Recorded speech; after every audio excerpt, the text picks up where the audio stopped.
না আমাকে কালার করতে চায় যে আমি কোনো একটা দলের পক্ষ নিছি না। আমি বলি নাই আপনারা বিএনপিকে ভোট দেন, এটা বলি নাই। এই নির্বাচনের 2 দিন আগে আমার যে স্ট্যাটাস দেখছেন আপনারা, যে বাংলাদেশে বিএনপি সরকার গঠন করতে যাচ্ছে আর তারেক রহমান প্রধানমন্ত্রী হবে, এটা একটা আধ্যাত্মিক বিষয়, রাজনৈতিক একদম না। সেখানে আমি ভোট দিতে বলি নাই বিএনপিকে ভোট দাও।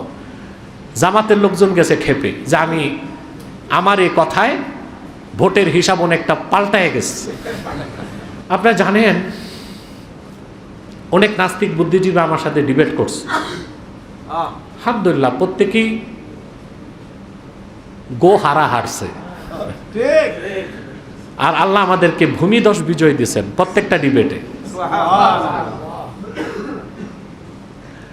অভিমান করে বলছি না, মনে করায় দিচ্ছি।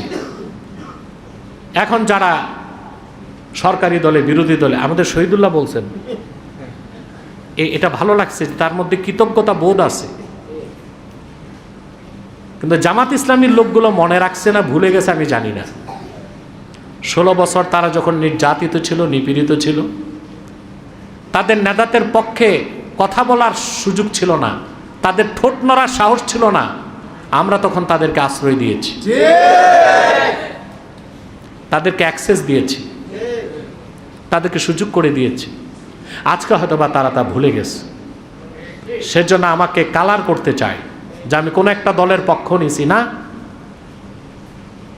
আমি বলি নাই আপনারা বিএনপিকে ভোট দেন, এটা বলি নাই।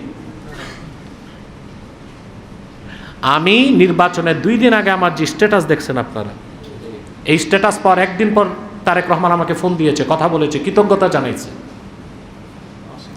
আমি সেই পোস্টে এতটুকু বলছিলাম, এটা একটা আধ্যাত্মিক বিষয় ছিল যে বাংলাদেশে বিএনপি সরকার গঠন করতে যাচ্ছে আর তারেক রহমান প্রধানমন্ত্রী হবে, এটা একটা আধ্যাত্মিক বিষয়, রাজনৈতিক একদম না।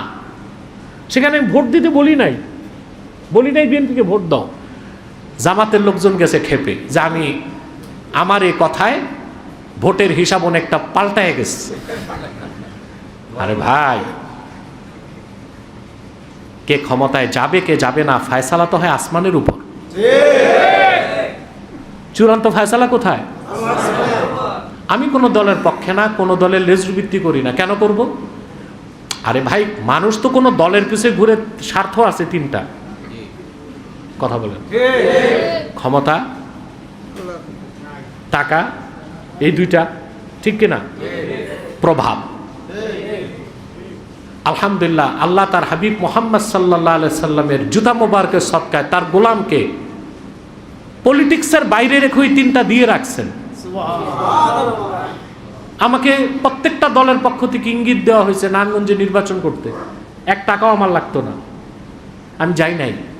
কারণ আমি গণতন্ত্রের আদর্শে বিশ্বাস, আমি খেলাফায় বিশ্বাসী।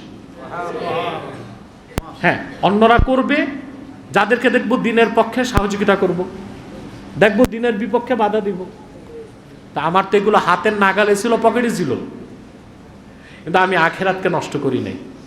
আল্লাহ আমাকে ভালো রাখছে। দুঃখের কথাটা ফাঁকি দিয়া বললাম। তো শাহরিয়ার কবির যখন আমার কাছে হেরেছিল, পরাজিত হয়েছিল, শুনছেন না? শাহরিয়ার কবির মুরগি চোরা বলে যে, এই যে টাক মাথা, জেলে আছে, এখন জেলে আছে বোধহয়। তো সে পরাজিত হওয়ার পর ডিজিএফআই থেকে, এনএসআই থেকে, সবগুলো গোয়েন্দা সংস্থা থেকে আমাকে বলা হলো আমি যেন রাতে কোথাও না যাই, আমার চলাফেরা হবে দিনে। আর সবসময় আমাকে, তখন গুম বেড়ে গেছে, গুম 3টা গাড়ি যেন থাকে মাঝখানে, আমি সামনে একটা পিছে একটা। আচ্ছা বলেন, গোয়েন্দাদের এই রিকোয়েস্ট রাখতে গেলে ওয়াজ মাহফিল আর করা যাবে?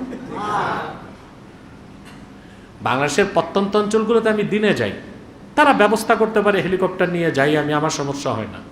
রাতের প্রোগ্রামগুলো শহর ভিত্তিক করি, কিন্তু মাঝে মধ্যে কিছু মহব্বতের মানুষ এসে ধরে, রাতেও আমাকে প্রত্যন্ত অঞ্চলে যেতে হয়, এবং এখনো নৌকাতে উঠতে হয়। মোট কথা, আমরা সতর্কতা বজায় রাখি, কিন্তু বিশ্বাস করি হায়াত মত দোনোটাই আল্লাহর হাতে। সেজন্য মুমিন মৃত্যুকে ভয় পায় না, স্মরণ করে। কাফের মুশরিক ভয় পায়।